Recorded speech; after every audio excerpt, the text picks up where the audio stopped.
AP deputy CM Pavan Kalyan మాట్లాడుతున్నారు. ఇప్పుడు live చూద్దాం. రావడం జరిగింది. ఆయన గతంలో కూడా చెప్పారు చాలా సందర్భాల్లో అన్యాయాల మీద కానీ అక్రమాల మీద కానీ అరికట్టే బాధ్యత తీసుకుంటామని చెప్పి దాని సందర్భంగా ఈ రోజు రావడం జరిగింది. ఏదైనప్పుడు కూడా ఈ రోజు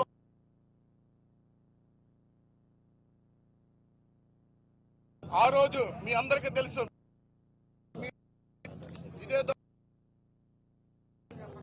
ఇది అక్రమ వ్యాపారం చేస్తున్నావు, నువ్వు అక్రమ వ్యాపారం ఐవేరీ కోస్ట్ ఎందుకు వెళ్ళావని చెప్పి నేను ప్రశ్నించాను. ఆ రోజున ఐవేరీ కోస్ట్ ఎందుకు ఆయన ఏమన్నాడండి, ఎస్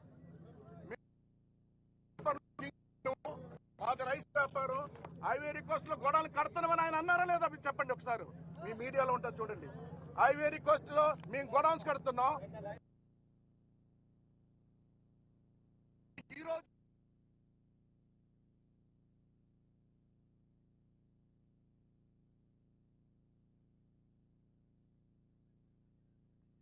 వస్తాను అంటే నిన్న రాత్రి కూడా నాకు చాలా మంది ఫోన్లు చేసి మెసేజ్లు ఏం పెడతారు, మీరు రావద్దు సార్ ఇక్కడికి అంటారు. మీరు ఎందుకు రాకూడదంటే ఒక 10,000 మంది జీవితాలు అతలాకుతలం అయిపోతాయని. పోర్ట్ అనేది it is meant for exports. Kakinada port కానీ ఏ పోర్ట్ అయినా కానీ అనుమతి ఇచ్చింది ఎక్స్పోర్ట్కి, అంతేగాని స్మగ్లింగ్ కాదు. స్మగ్లింగ్ మీద చేసే విధానంలో కూర్చోబెట్టి దానికి పర్మిషన్, దానికి లైసెన్స్ ఇవ్వాల. లీగల్గా ఎక్స్పోర్ట్కి మాత్రమే ఇక్కడ పర్మిషన్ ఇచ్చారు దీనికి. కానీ వస్తే 10,000 మంది జీవితాలు అతలాకుతలం అయిపోతాయంటే నాకు ఒకటే అనిపించింది. ఇందాక లోపలికి వెళ్ళి కూర్చుంటే నన్ను ఎంత సహకారం లేదంటే నాకే, as a deputy chief minister of Andhra Pradesh నాకే సహకరించాల. ఇక్కడున్న ఈ ఏమో పోర్ట్ అధికారులు, షిప్ అక్కడ స్టెల్లా అనే షిప్ ఉంది, పైకి ఎక్కాలి. దాన్ని ఒక దాదాపు 6 కంపార్ట్మెంట్స్లో దాన్ని ఏముంటుందని 6 కంపార్ట్మెంట్స్ 3 కంపార్ట్మెంట్స్ ఇది ఉంది. దాన్ని సీజ్ చేసి అక్కడ ఆఫ్ చేసాం. లోపలికి వెళ్ళి చెక్ చేద్దామంటే ఈ అనుకూలంగా లేదు మీకు పైకి ఎక్కడానికి అని చెప్పి అక్కడే తిప్పుతున్నాను నన్ను.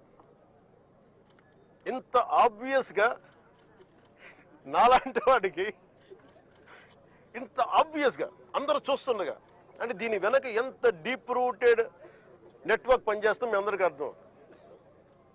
కొండబాబు గారు కూడా అదే చెప్తా ఉన్నారు. చూడండి సార్ ఎలా ఉందంటే అదే చెప్తా ఉన్నారు. నేను మీకు ఎప్పటి నుంచో మొత్తుకున్నాను సార్, ఇదే మీకు మీ దృష్టికి తీసుకొస్తుందని. ఇందాక మీకు చెప్పాను, కొండబాబు మనం కూర్చోబెట్టి మనం మెత్తగుంటే సరిపోదు, మనం గట్టిగా మాట్లాడాలి దీని మీద మనం అందరం అని అది చెప్తా ఉన్నాను కొండబాబు గారికి. మనోహర్ గారికి ఆయన being a civil supplies minister నాకు ఏమి చేయాలి, నేను ఎన్నిసార్లు చేసిన యాక్షన్ ముందుకు వెళ్ళట్లేదంటే డిస్ట్రిక్ట్ సివిల్ సప్లైస్ అధికారిని పిలిచి నేను అడుగుతాను రాగానే. నేను ఇక్కడున్న సెక్యూరిటీ అధికారిని అడిగా, చెక్ పోస్టుల సెక్యూరిటీ అధికారి, మీకు పర్మిషన్, మాకు నో అబ్జెక్షన్ సర్టిఫికేట్ ఉంది, ఎవరిచ్చారు మీకు, దాని మీద అధికారికంగా ఏమైనా ఉత్తర ప్రత్యుత్తరాలు ఉన్నాయా? సమాధానం లేదు. డిస్ట్రిక్ట్ సివిల్ సప్లైస్ అధికారిని అడిగితే ఓకే నా కలెక్టర్ గారు చెప్పారు, కలెక్టర్ గారు మీకు అధికారికంగా మీకు ఇచ్చారా, మీకు సమాధానం లేదు. ఇవన్నీ చూస్తుంటే ఇది ఏమైపోయిందంటే బాగా చాలా డీప్ ఇంట్రికేట్ నెట్వర్క్ లాగా ఉంది.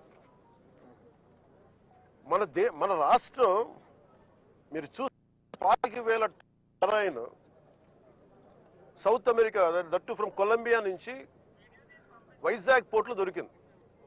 వైజాగ్ పోర్ట్లో ఇది గంజాయికి అడ్డా అయిపోయింది ఆంధ్రప్రదేశ్.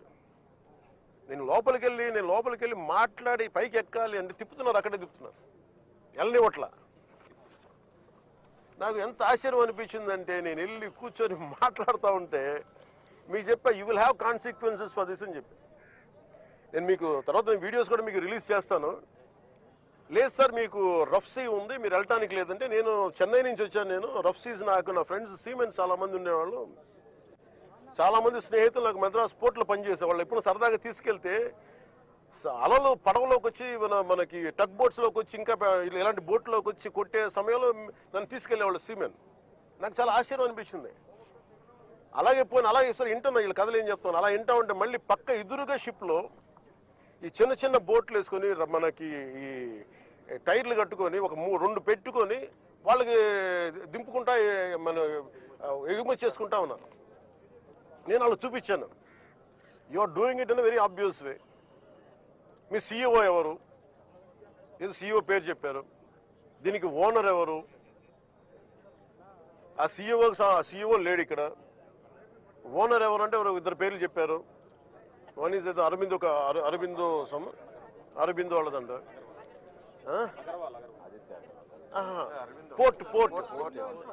పోర్ట్ ఎవరి కంట్రోల్లో ఉంది? Purely it's not government, it's purely private control port. ఇది స్టేట్ కంట్రోల్ ఉన్న పోర్ట్. ఇది నాకు అనిపించింది ఇలా చూస్తే, లోపలికి వెళ్ళి చూస్తే, మన హోప్ ఐలాండ్ చూస్తే అసలు ఏ విధంగా కట్టుదిట్టంగా లేదు. 975 కిలోమీటర్ కోస్ట్ లైన్ ఆంధ్రప్రదేశ్కి. India is going to be trillions of dollar, almost Modi గారు చెప్పిన $7 trillion ఎకానమీ ఉంది దీనికి భవిష్యత్తు. ప్రపంచ దేశాలు మనల్ని ఎదగనిస్తాయా లేదా, మన బలహీనతలు ఏంటని చూస్తారు. ఆంధ్రప్రదేశ్ కోస్ట్ లైన్ మనకి ఎంత బలమో అది మనకు అంత బలహీనత కూడా. ఎందుకు చెప్తున్నాను ఈ మాట అంటే, వైజాగ్కి పాకిస్తాన్ నుంచి వచ్చిన ఆ యుద్ధ సమయంలో మీకు గజనీ సబ్మెరీన్ చూడొచ్చు. నేను చెప్పాను ఈ రోజున ఈ పబ్లిక్ డిస్ట్రిబ్యూషన్ రైస్ తాగదు స్మగ్లర్లు చేసేది. RDXలు ఇంపోర్ట్ చేసుకోవచ్చు. ONGC ఇలాంటి గ్యాస్ నిక్షేపాలు ఉన్న చాలా కీలకమైన ఇన్స్టిట్యూట్ మనకి వ్యవస్థలు సంస్థలు ఉన్నాయి ఇక్కడ.